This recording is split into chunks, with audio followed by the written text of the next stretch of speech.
대한고등학교 1학년 과학탐구실험 온라인 수업을 시작하겠습니다. 오늘 배울 내용은 자료가 하는 말, 눈에 보이는 자료입니다. 자료 중에는 표도 있고 그래프도 있겠지요. 그런데 그 표로 자료를 나타냈을 때는 우리가 한눈에 파악하기가 어려운데, 그 자료를 그래프로 변환해서 나타냈을 때는 그 한눈에 변화의 추세라든가 경향 이런 것을 파악하는 데 굉장히 도움이 됩니다. 그래서 이번 시간에는 표를 그래프로 나타내는 그러한 자료 변환에 대해서 공부하겠습니다. 경상북도 문경과 청송은 예로부터 맛 좋은 사과가 생산되는 지역으로 유명하다. 경상북도 문경하고 청송은 우리나라 남부지방에 있는데, 사과가 잘 재배되기 위해서는 일교차가 심한 그런 기후 조건을 가지고 있어야 됩니다. 그런데 이 문경하고 청송은 그러한 일교차가 큰 지역이었습니다. 그런데 2000년대에 접어들면서 사과의 주요 생산지가 점점 북쪽으로 이동하였다. 그 이유는 우리나라의 남부지방은 점차 기후가 변해서 아열대 기후로 변화가 일어나기 때문입니다. 사과는 기온의 일교차가 큰 지역에서 잘 자라는데, 남부지방의 열대야 일수가 늘어나면서 사과 재배에 적합한 환경이 점점 북쪽으로 옮겨갔기 때문이다. 이처럼 기후변화는 우리의 일상생활에 많은 영향을 준다. 기상청에서는 기상관측소, 인공위성, 레이더, 선박, 바다 날씨 변화하는 선박의 여러가지 기상 관측 자료를 설치해서 여러가지 기상 요소를 측정해야 되겠지요. 선박 등에서 다양하게 측정하여 수집한 많은 자료를 분석하고 이를 근거로 미래의 기후변화 시나리오를 생산하고 있다. 이 시나리오는 기후변화에 대처하기 위한 국가의 정책을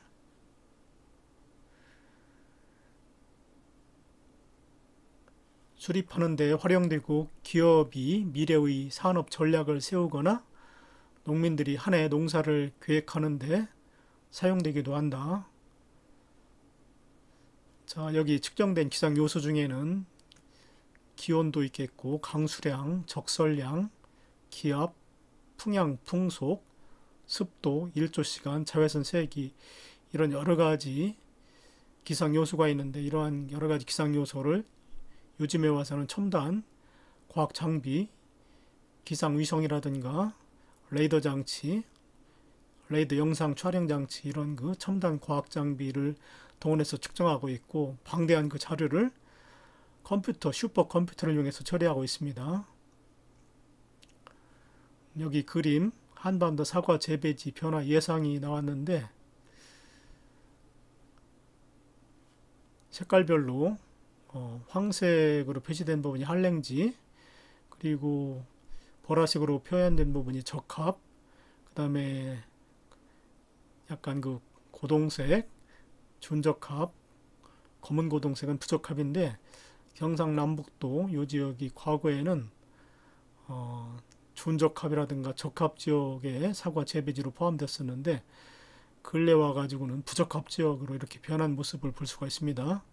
그리고 한랭지 지역이 점차 북상해 가는 모습을 볼 수가 있습니다. 우리나라 남부지방은 점차 기후가 아열대 기후로 변하고 있기 때문입니다.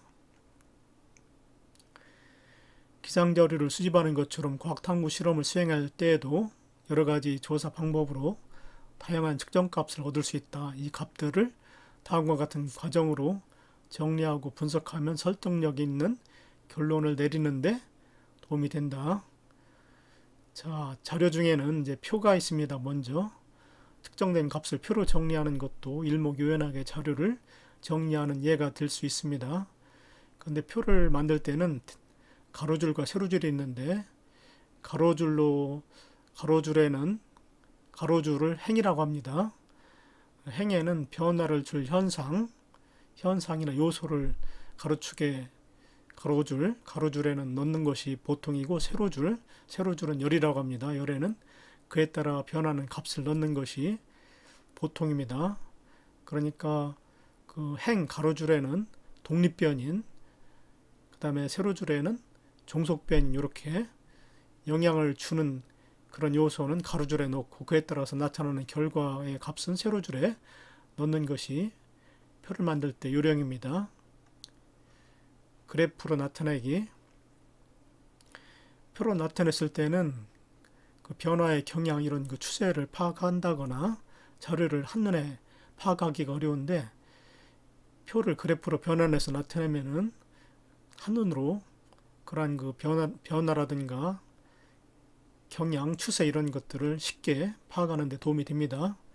그래프는 표로 정리한 자료를 점 그래프로 표현할 수도 있고, 그 다음에 이런 그 막대, 선 그래프, 또 면적 그래프, 밑에 그 원의 면적으로 표시하는 면적 그래프 등으로 나타낼 수가 있습니다. 막대 그래프가 있고, 선 그래프가 있고, 원 그래프가 있습니다.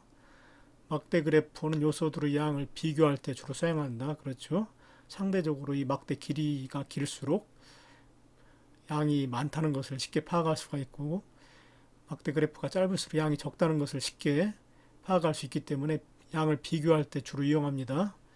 그리고 선 그래프는 요소들 사이의 관계를 나타낼 때 주로 사용한다.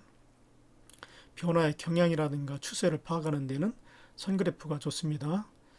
그리고 원 그래프는 전체에 대한 각 요소의 비율, 전체 중에서 그 요소가 차지하는 비율이 한 몇 퍼센트가 되는가를 면적으로 비교할 수가 있지요. 요소의 비율을 나타낼 때 사용된다. 추세선 그리기, 막대 그래프나 선 그래프를 그릴 때 일반적으로 가로축에는 아까 그 독립변인을 사용하면 좋다고 그랬지요. 그리고 세로축에는 그에 따라서 가로축의 값에 따라서 변하는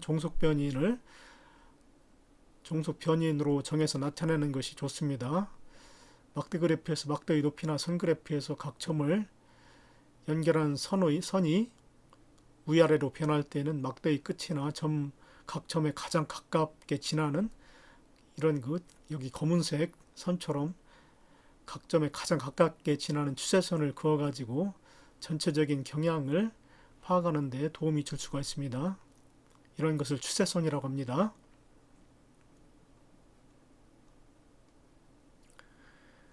자, 여러분들 탐구 활동이 나왔네요. 관측 자료를 활용해서 한반도의 기후변화 경향 파악하기, 매일매일의 기온, 습도, 바람 등을 나타내는 것을 우리가 날씨라고 하죠. 그런데 기후는 그 짧은 시간 동안의 기상 요소를 나타내는 게 아니라 기후는 적어도 30년 동안의 평균 대기 상태를 의미합니다. 그런데 최근에는 지구온난화의 영향으로 세계 곳곳에 이상 기후가 나타나고 있으며, 이러한 기후변화는 인간을 비롯한 생태계 전반에 많은 영향을 준다. 관측 자료를 활용하여 한반도의 기후가 어떻게 변하고 있는지 알아보자. 탐구활동 1. 관측 자료를 수집 분석하여 기온변화 경향 발견하기. 기상청 국가기후데이터센터 이 사이트 주소가 있습니다. 여기에 접속해서 다음과 같은 방법으로 우리 지역의 기온 관측 자료를 찾아보자. 자, 여기에 들어가면은 첫 번째 통계자료 메뉴가 있습니다. 통계자료 메뉴를 아래로 펼쳐서 한반도 기후 통계를 누른다. 그리고 기후 요소로 평균 기온을 선택하고 지도에서 조사할 지역을 선택한다. 조회 기간에서 기간 설정을 1911년부터 2010년으로 하고, 그 다음에 연대별을 선택한 후에 결과 보기를 누른다. 이렇게 되어 있는데, 선생님이 미리 자료를 한번 조사해 보았습니다.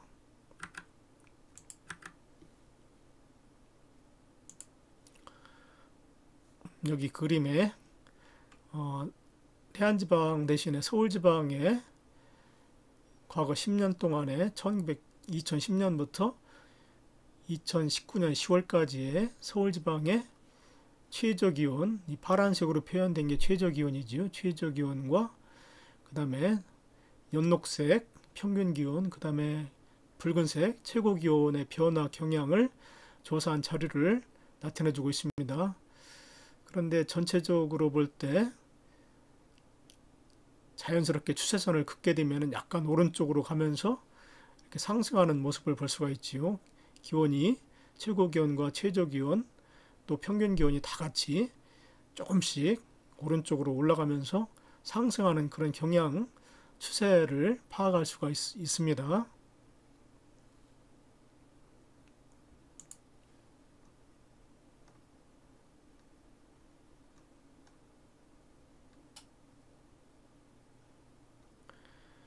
자, 세 번째 생성된 자료를 아래 표에 옮겨 써보자.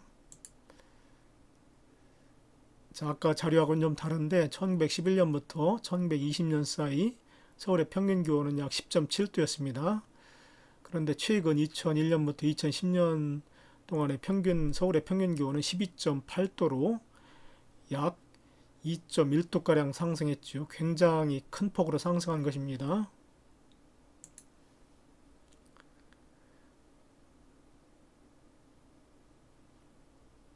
자, 그래서 조금 전에 지난 100년 동안 우리 지역의 평균 기온 얼마나 변했는가 서울지방의 평균 기온을 우리가 대신 알아봤는데 최근 100년 동안 10.7에서 12.8이기 때문에 약 2.1도 정도 상승했다고 그랬지요. 우유의 표를 이용하여 모든 별로 지난 100년 동안 우리 지역의 기온 변화를 그래프로 나타내보자.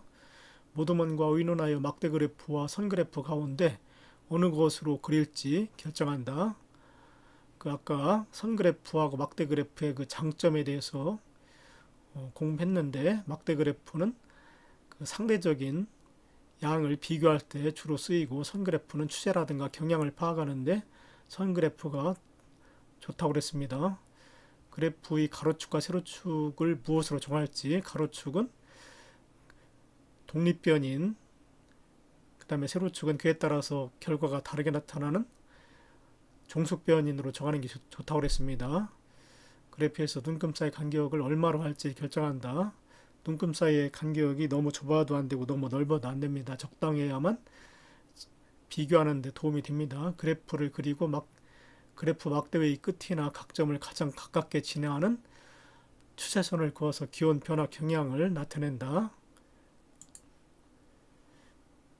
자, 서울지방의 평균 기온 아까 우리가 표로 알아봤는데 그거를 막대 그래프로 표현했습니다. 1910년대는 약 10도가 약간 높고 10도가 약간 조금 넘고 2000년대는 좀 더 높아졌지요. 그래서 요 막대 그래프의 끝을 자연스럽게 연결하는 추세선을 그으면은 점점 서울의 평균 기온이 상승하는 그런 모습을 볼 수가 있습니다.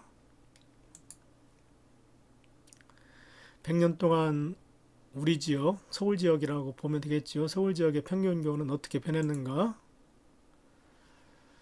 표와 그래프로 표현된 정보를 바탕으로 판단할 때 서울은 지난 100년 동안 1230년대와 1250년대를 제외하고 10년 평균 기온이 모두 상승하는 경향을 보입니다. 특히 가장 크게 기온이 상승하는 기간은 1980년대부터 1990년대로 약 0.7도 섭씨 0.7도나 상승하였습니다. 반면에 1920년대부터 1930년대에는 0.1 섭씨 0.1도밖에 오히려 섭씨 0.1도나 섭씨 0.1도로 감소하였습니다. 그래서 1910년대와 2000년대를 비교하면 서울의 평균 기온은 그 차이가 2.1도나 되지요. 2.1도나 상승하였습니다. 그 다음에 10년 평균 기온을 표로 나타냈을 때와 그래프로 나타냈을 때 장단점을 토의해보자. 표로 나타냈을 때의 장점은 비교적 공간을 적게 차지하죠. 표로 나타내기 때문에 적게 차지하면서도 많은 양의 자료를 정리할 수 있는 장점이 있습니다. 그리고 나란히 기록된 값을 쉽게 비교할 수 있습니다. 그런데 표로 나타냈을 때의 단점은 전체적인 경향성을 한눈에 파악하기는 쉽지 않지요. 그 다음에 그래프로 나타냈을 때의 장점, 서로 인접한 값의 차이를 시각적으로 비교하여 알 수가 있고 추세선을 그으면 전체적인 경향성을 한눈에 볼 수가 있습니다. 단점은 그래프로 나타냈을 때의 단점은 따로 기록해 두지 않으면은 정확한 값을 파악하는 데 어려움이 있습니다. 꼭 표가 있어야만 정확한 값을 파악하는 데 도움이 되고 그래프만 가지고서는 안 됩니다.